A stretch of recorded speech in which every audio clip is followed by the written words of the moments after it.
Welcome to the Audit and Risk Advisory Committee meeting today, November 30th. I'd like to call the meeting to order. First, are there any disclosures of any pecuniary interest? None. Thank you. Resolution that the agenda for November 30th Audit and Risk Advisory Committee meeting be approved. By Doug Rapley and Councillor McHugh. All in favor? Thank you. Passed.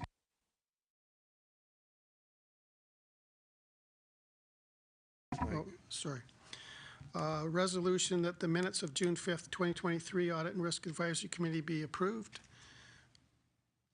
by Laurie Dennis and seconded by Terry Sanford. All in favor? Passed. Thank you. Delegations and presentations.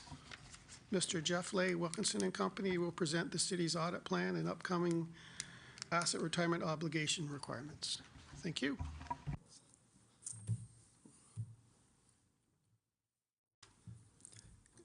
Is this, oh, it is on already. It's pretty loud. Perfect.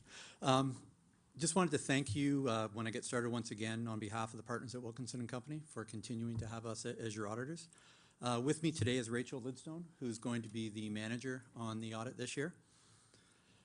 Similar to prior years, the audit plan that's being presented is a key communication and part of the audit process.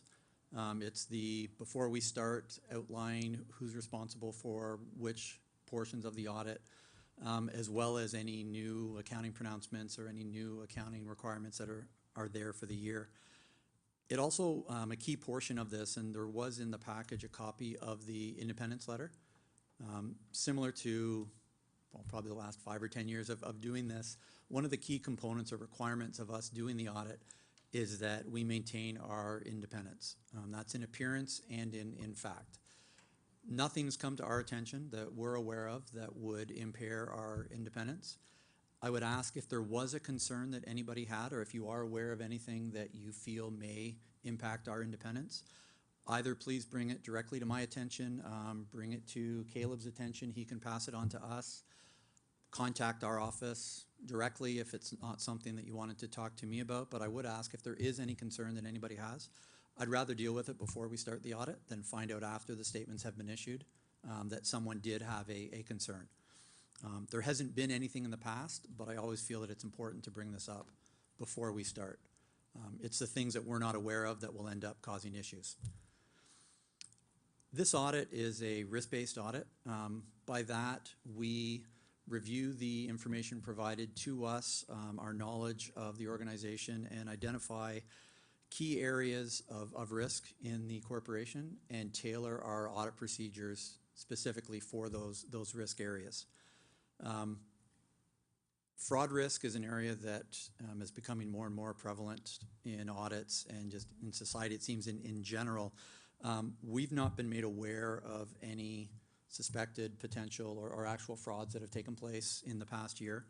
If there has been anything, I would ask that it be communicated to us either directly from Caleb or if anyone else is aware, if they could pass it on to us.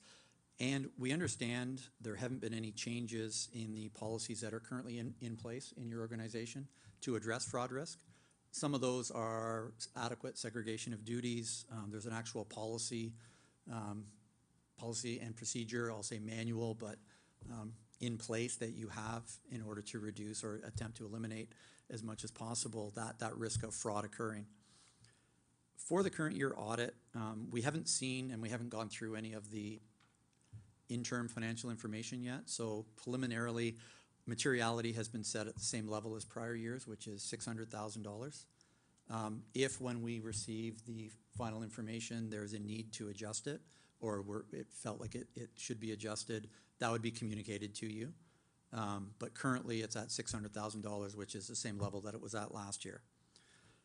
One of the key parts of this audit plan is making sure that everyone's aware of various responsibilities.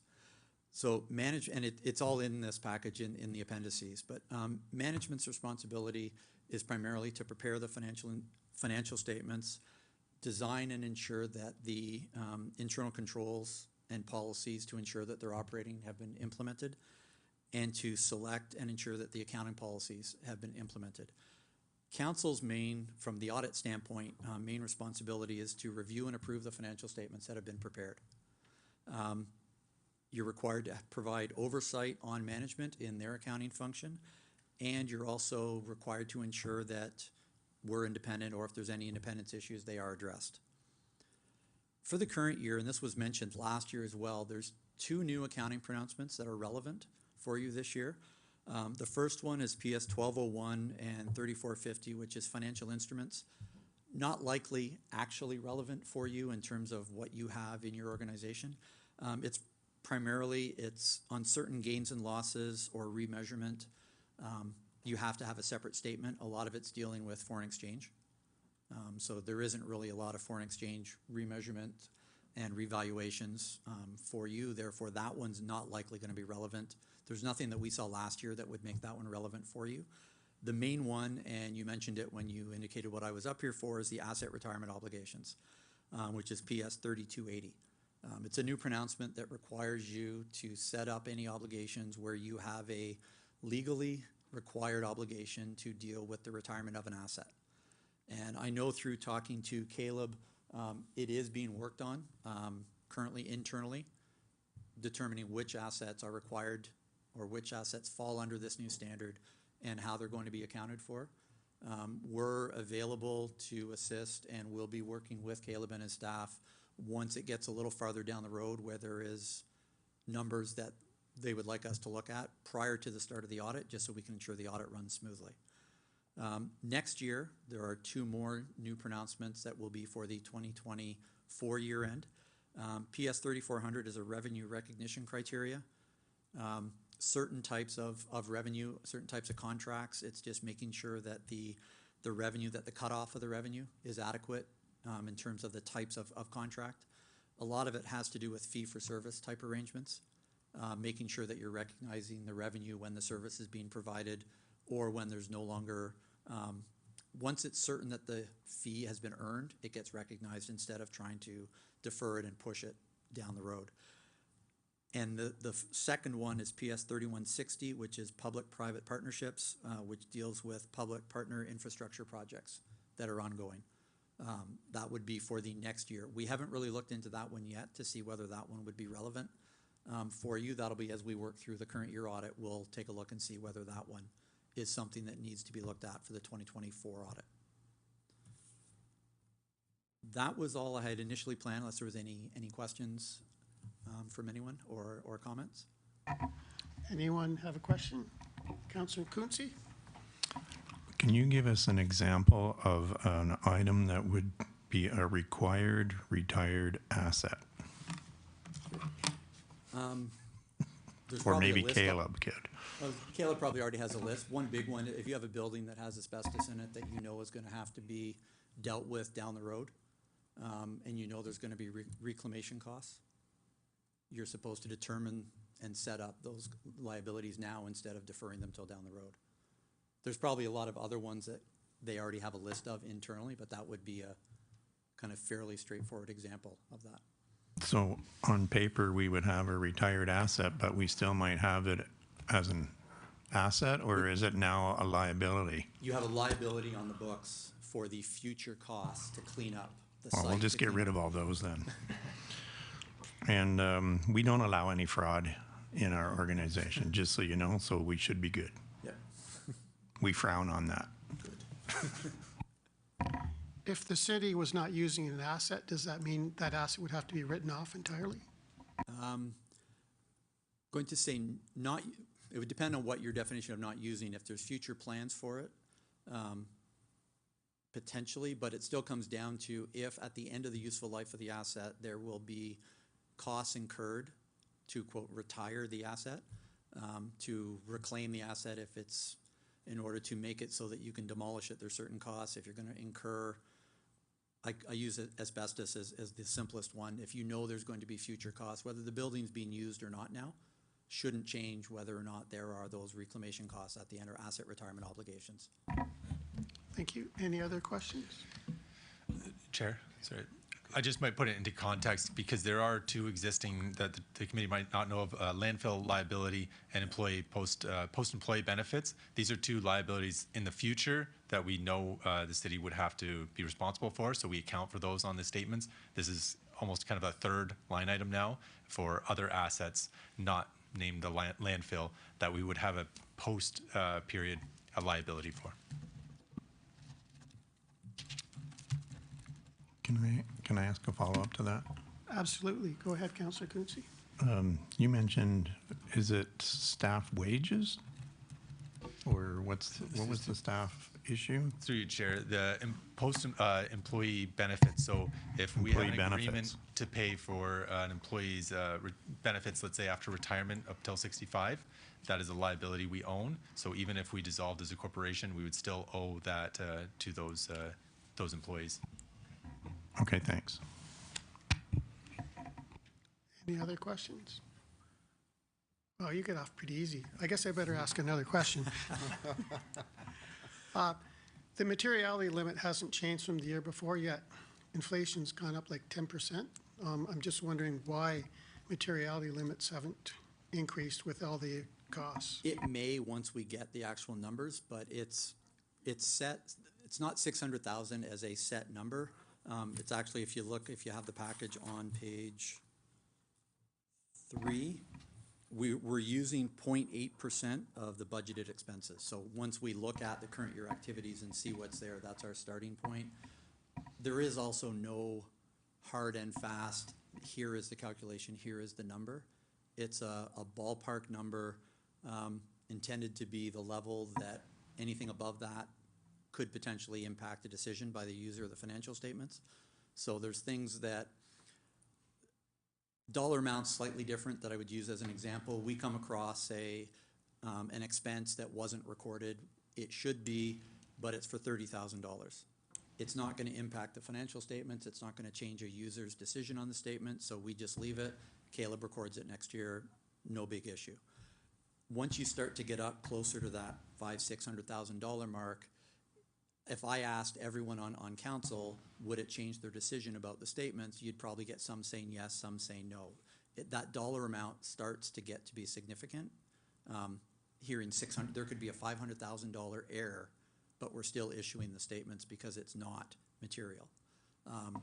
So you can calculate a number and then you adjust up or down, typically down, so that it's more, I don't want to say practical for the users, but easier to stomach. That potential error in the statements isn't too big. Great, thank you. Councillor Quinte.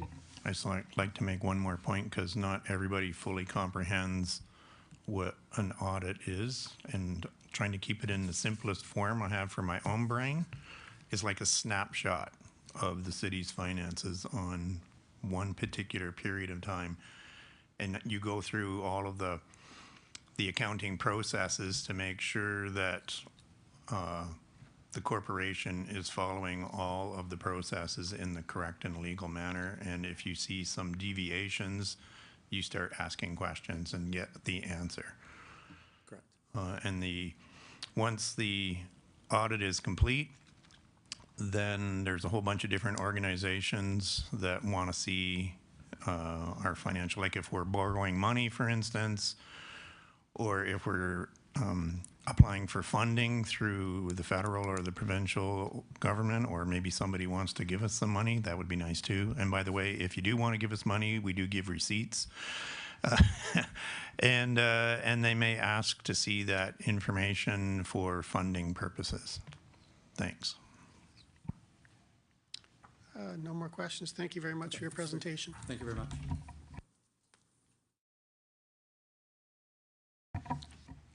Correspondence, I don't believe there is any. Staff report 23063 FIN. The resolution proposed advisory actuary analysis at a cost of $18,000 plus HST and traveling fees to be paid from the insurance reserves. Did staff want to discuss this?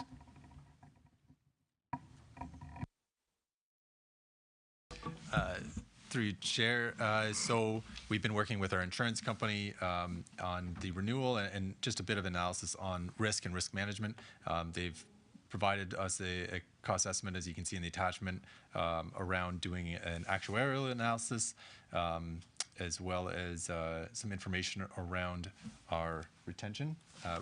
So we'd like to investigate more into this, and so we're basically looking for the committee to kind of give us the go-ahead, the green light to start doing some more analysis.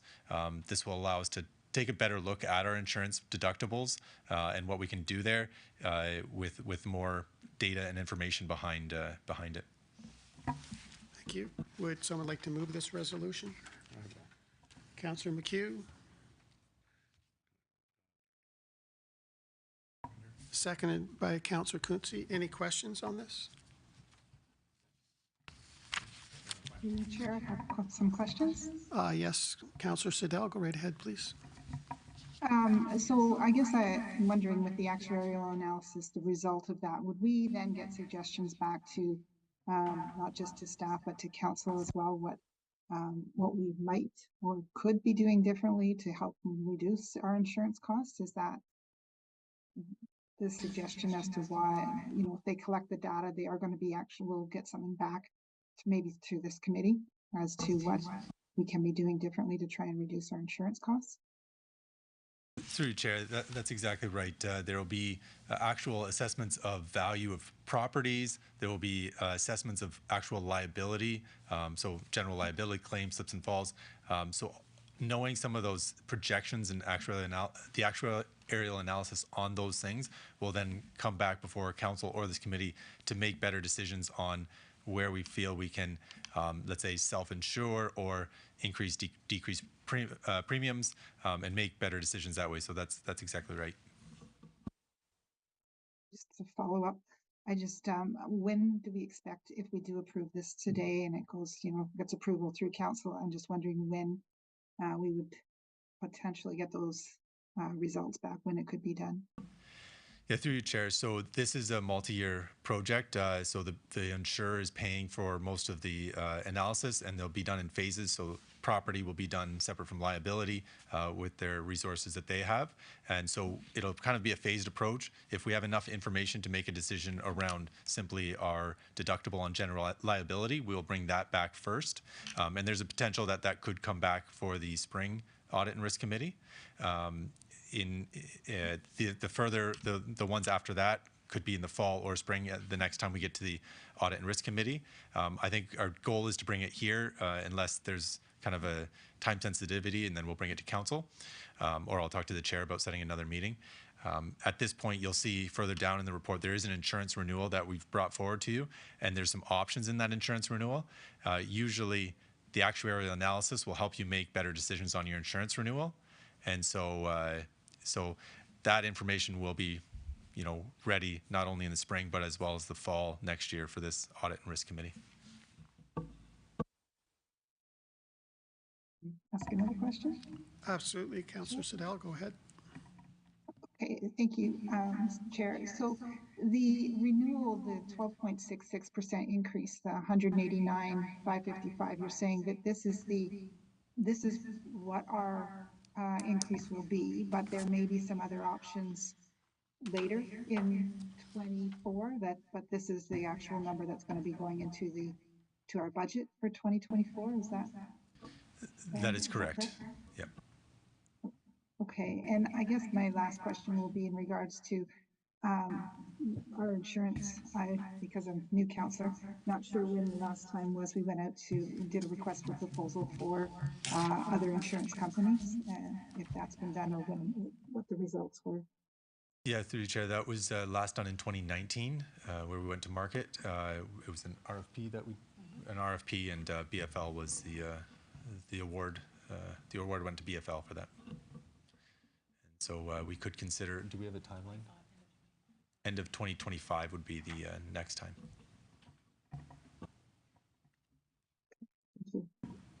Question on staff benefits. Has that gone out to tender lately? Yeah, through a chair, we went to market last. Yeah, so our renewal is July 1st every year, and we went to market in 22, July of 2022. We did have a renewal in July of this year, and it was in the double digits, I believe. It's 11. Yeah, 11% increase that happened July 1st on employee benefits. Thank you. Everyone in favor of the resolution? Oh, sorry. I'd just Councillor like to Kunci. comment, seeing how I do have a bit of an insurance background. One of the things mentioned in the report when it's coming to the premium increase, there's also a little bit of information continued on in the report that talks about the values of our property going up and the values, or I guess I should say insured values of our property and insured values of our equipment and our automobiles, and how those increases are also playing a part in the increase in the premium that we're actually paying. So with building values which is generally on a replacement cost basis, those costs have soared in the last 3 years, and that is important that we keep the right amounts of insurance on our buildings, because that way when something happens, the insurance policy will actually work correctly. Luckily, we don't have any of those disasters, and we don't want any of those disasters, but it is important to make sure that they are insured correctly for the right values, and so that is also outlined in this report. And getting an insurance renewal is, I know we don't really like it, but at the same time, at least we have one. So at least we can work with what we have. Thanks. Thank you. Any more? Councillor Siddell? Yeah, just a couple of points of clarification. So I know, Chair, you spoke about the employee benefits insurance, but that's not included here. No, I was just wondering if that had been taken out to tender recently. I know City of Belleville had theirs taken out and they got substantial decrease in premium, so I just wanted to make sure we had taken ours out too. Nothing to do with this. Right. But one other question though with this policy, just through to Director Denouden, this includes our cyber insurance, is that correct? Correct, through your chair. This does include cyber. Do you have the percentage offhand? It's actually less than the 13%, isn't it? Yeah, but it went up this year, but we did actually get approved for cyber, which is a big thing when you compare us to a lot of other municipalities who actually struggle to get approval and get insured under the cyber side, just because of the high risk and high claim payouts that affect the public sector when it comes to fraud and cyber claims. So we're lucky to have it. Thank you. Thank you. Okay, any other questions? All in favor? Thank you. Passed. Staff report 23067 FIN. The resolution that the committee recommends that council approve the proposed 2024 risk management plan. Would someone like to move that resolution? I will. Councillor Siddell, seconded by Councillor Kunci. Any questions on it?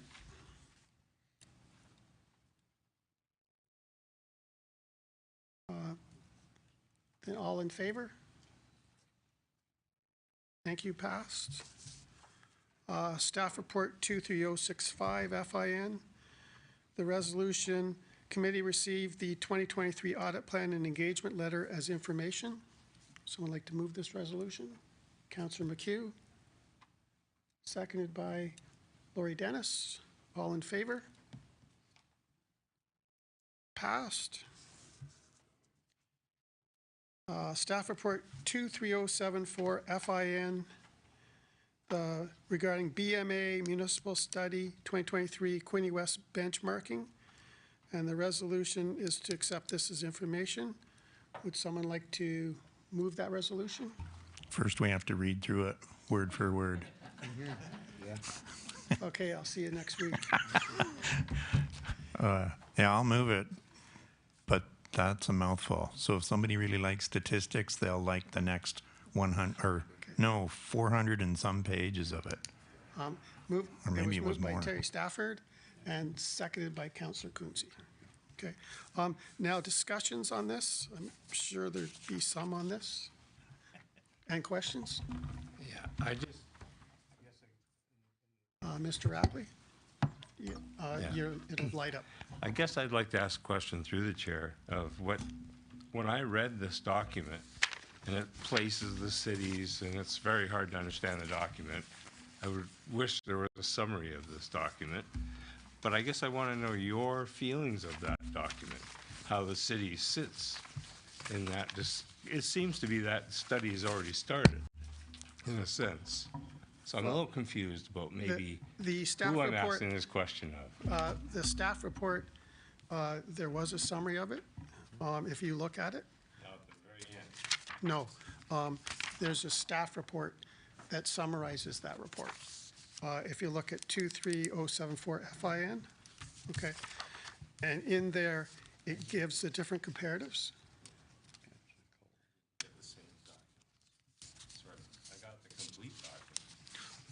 That was the big thing was the attachment, but the staff report did summarize Quinte West comparatives for that. For example, debt to reserve ratio would be one where Quinte West currently is 2.3 to 1, where the comparatives to Belleville, Prince Edward County, and Kingston are lower, almost half, and our proposed debt to equity ratio for 2023 would be 4.6 to 1. To me, the more debt you take on, the less ability you are to do anything because your payments are being used to pay off your debt. It also had summaries. Oh, sorry. I'll let the staff comment. Thanks, through your chair. Yeah, in the summary, we tried to pull out some of the relevant Quinte West data.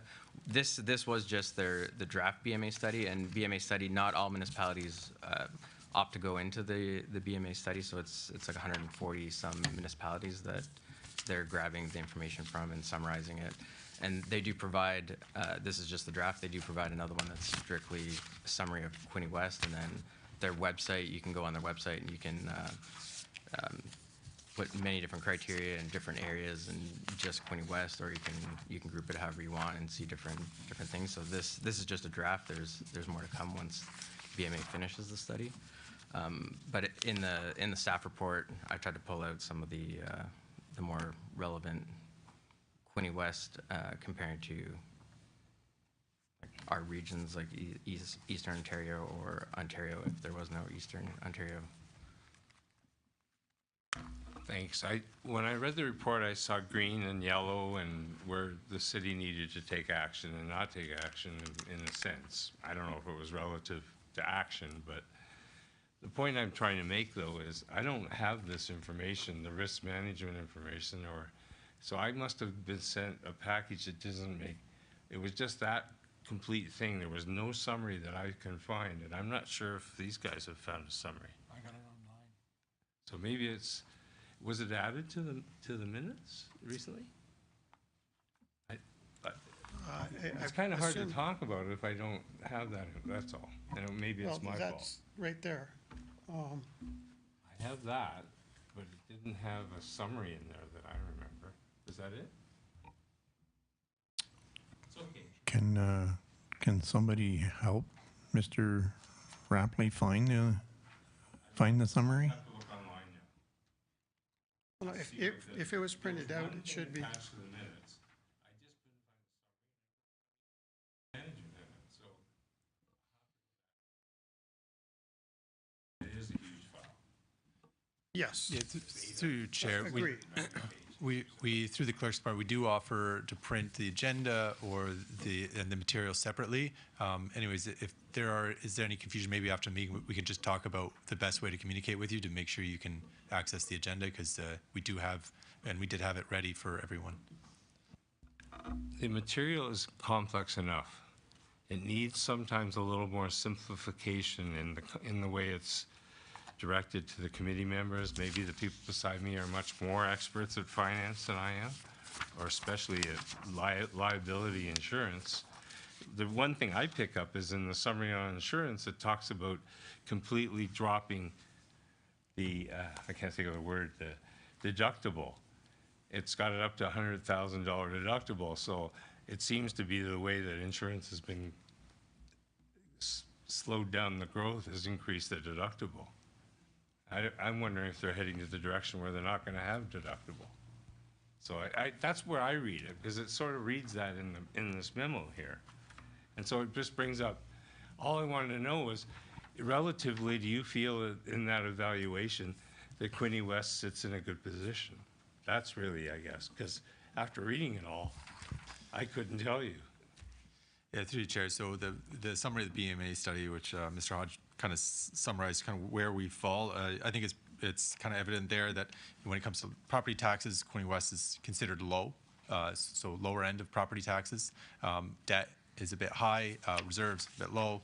So generally, the financial position in Quinte West is more on the I guess lower end or worse end of most municipalities. And so this has been a kind of consistent message that council's been hearing for budget reasons, and similar message this audit committee will likely hear every year we bring up the BMA study. We can definitely make sure that you get the information you want for the next session. And if he wants his questions answered now, we can do that as well.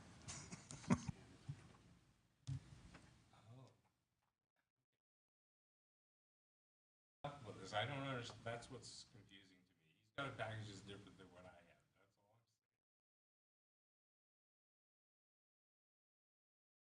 That's all I'm saying. And it's not just the financial stuff, it's how to run a computer. That doesn't help either. I have a special name for my computer stuff. I would hope the city will supply you with a computer. Gentlemen, you have to use your mics. Sorry. Oh, I'm good.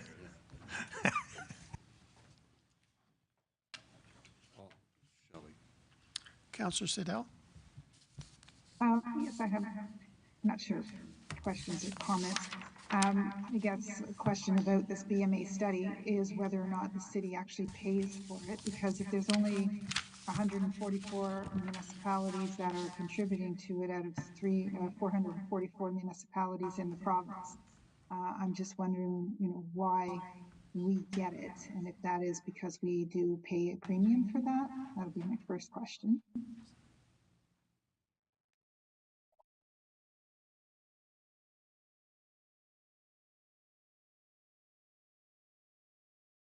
Through your chair, we do pay an amount between, let's say, $1,000 and $2,000 to be a member of this organization and be part of the study. Okay, and I guess another part of this is that these studies, in this particular study, is only for those that pay. So there's lots of municipalities that don't. So for instance, I'm not seeing Brighton, which is, one of our close neighbors in comparison, Napanee, some, different places that might be more comparable to, I know they're lower tier, but there may be some other comparables. So, to compare us to the city of Kingston and the city of Peterborough, those cities are much larger, substantially larger.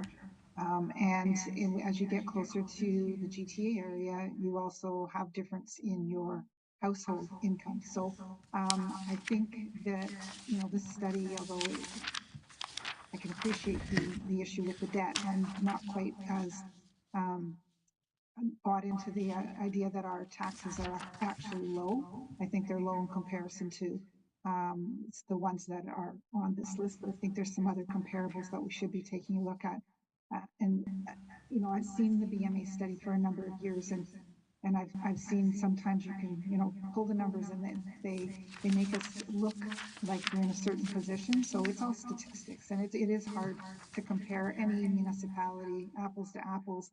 We all do things differently. We all provide different services, and that's why the study is so long, because there are so many different aspects. You know, we may get OPP policing, whereas, you know, Belleville has their own policing, so the costs are a little bit different.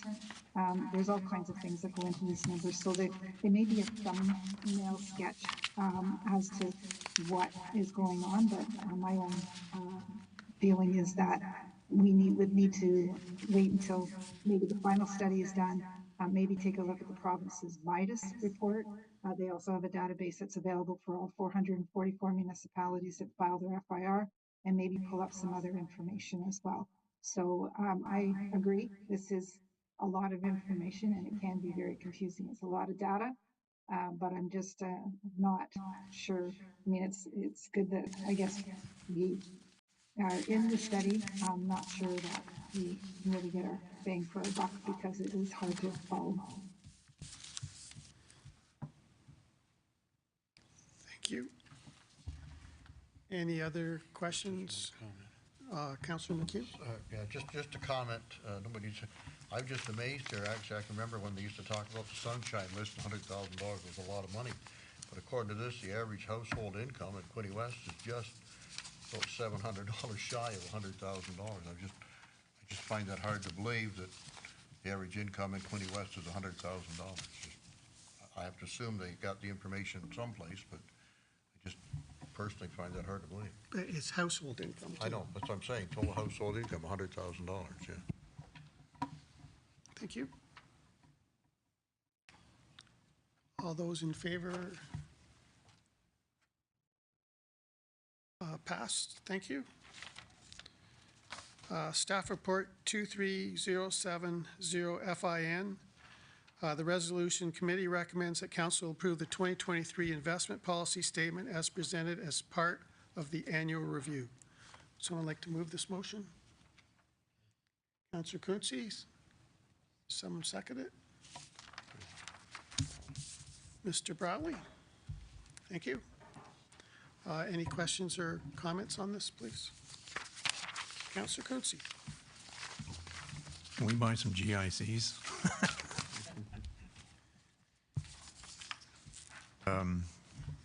This is really challenging when,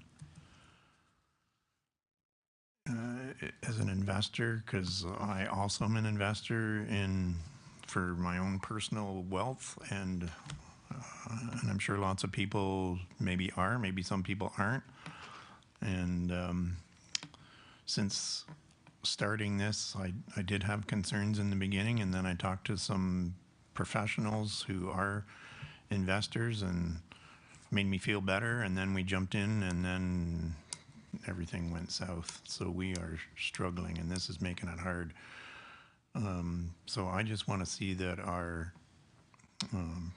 investment firm is getting guidance from us that we are taking the safest route possible going forward. I'm just speaking out loud and worried. That's all. Thanks. Thank you.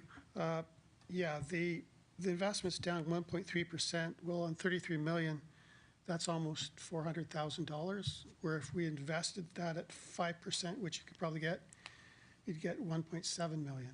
I'm just wondering about the asset mix. Are they starting to change it because investment GIC rates are going up, or what are they doing since the GIC rates are going up?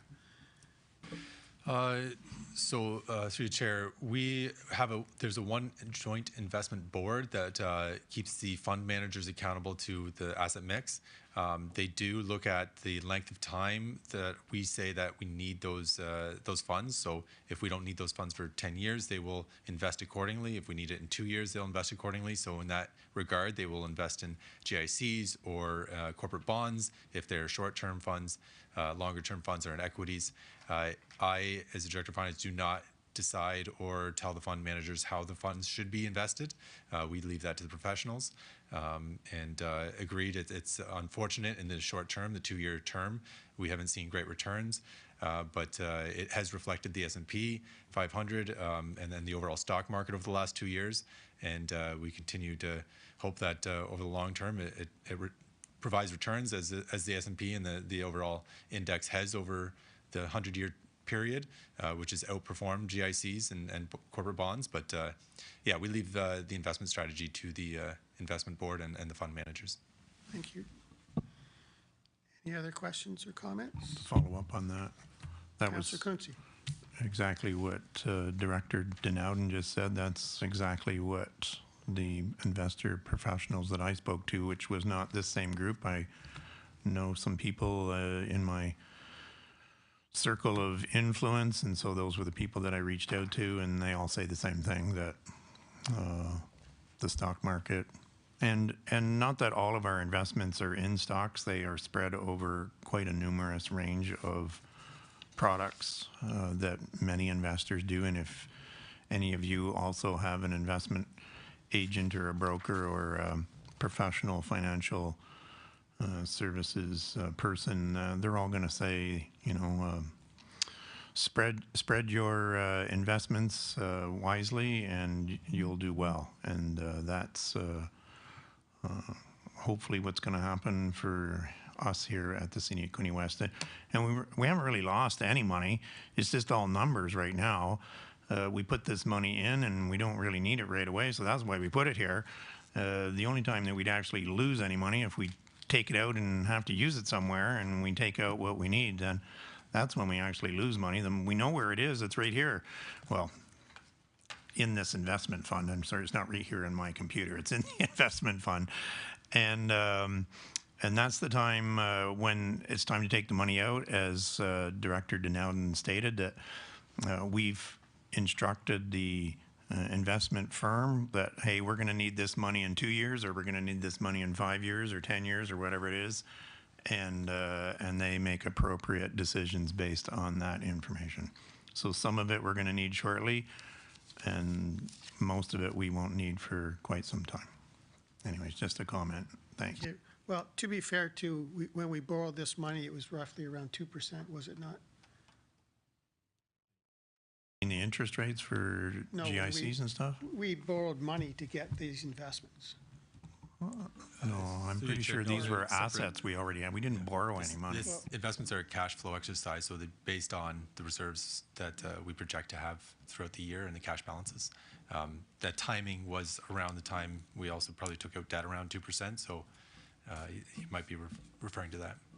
Okay, thank you. Councillor Siddell, did you have another question? Just another, I think, comment we need to be aware of as well is that this is just the funds that we've identified are going in for long term. We actually, like, the city will have a lump sum of money that's sitting in a general bank account. That is actually, I'm not sure what the rate is. Perhaps Director Denowden can help me with that. But we probably are making money on a big chunk of our money that's just sitting in our daily operating costs or for capital purposes. So there's another set of money that we are, I would imagine when the budget comes forward, we'll probably see that we have made some money off our other short-term investment. It's not really an investment, it's just money that's sitting in the bank account. I don't know if Director Denowden wants to comment on that. Yeah, through you, Chair, that's correct. We, as a city, have a very competitive bank rate. So even without investing in GICs, we earn a very competitive rate. I think it's prime minus 1.7, 1.6. So it's actually more beneficial than a lot of GICs under 6 months or under three months. So all of our funds are earning that rate as they're sitting in our bank account. If we feel that there are short-term funds that we can invest between 3 and 12 months, then we'll put those into GICs as well. But we are in a good position to have a decent bank rate that is probably not provided to those that don't have a bank account like ours. So what, prime's about 5% less 1.75, so we're making about 3.25%. Would it be on the consolidated balances? Correct. Thank you. All those in favor? Passed. Thank you. New other business. Would anyone like to bring anything up under that? This is our last meeting of the year. Merry Christmas, Happy New Year to you all. Thank you, Councillor McHugh. Last committee meeting. But everyone's invited back next week for the budget meeting. please come. It'll be very entertaining. Thank you. Anyone else? Quick comment. Councillor Stedall. Councillor Sedels, I'm very sorry. Go right I ahead. know, it's really hard when you're down here on the screen. Just kudos to the Director of Finance for getting the budget book out in a timely manner so that we can have that full review next week. I know that's, it's quite an accomplishment to get it pulled all together, so thank you. Thank you. Any other? I'd like to inform everyone that a press release will be coming out tomorrow, Friday, December 1st, on the proposed 2024 tax increase. I stress this is only the proposed increase, and I'm sure it'll be less than that. But if you go on the website tomorrow, you should be able to see this press release, just for everyone's information.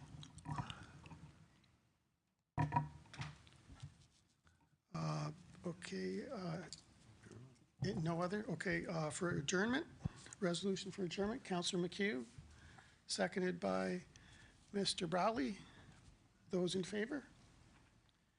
Thank you.